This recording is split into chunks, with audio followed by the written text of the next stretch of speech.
Tuloy pa rin umano ang pangihikayat ng mga OFW ng M-Goldex Investment Scheme na diretsahan ng binansagan ng Securities and Exchange Commission bilang scam.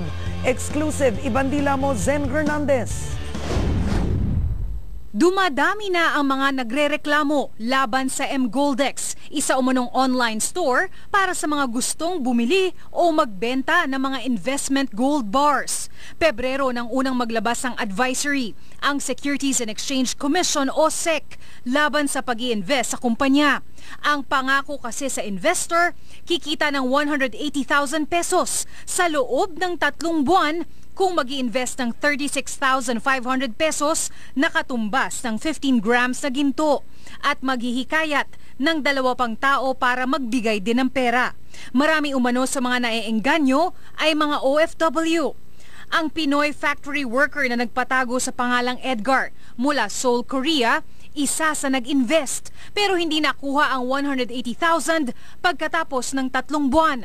Yung mismong pinagbigyan po ng mga pera namin, wala na po, hindi na po siya nagre-reply sa mga message namin sa kanya dahil umuwi na po ng Pilipinas.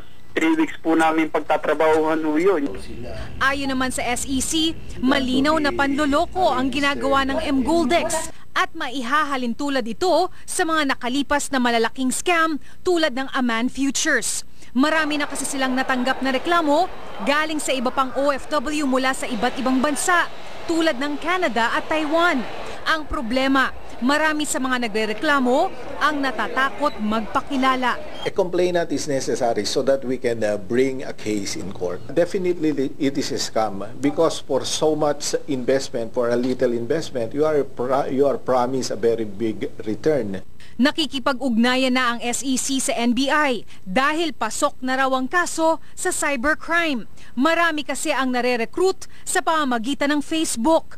Kakausapin din ng SEC maging ang DFA para mapigilang maloko ang mga OFW. The DFA can coordinate with the different consulate offices of the Philippines and also our embassies.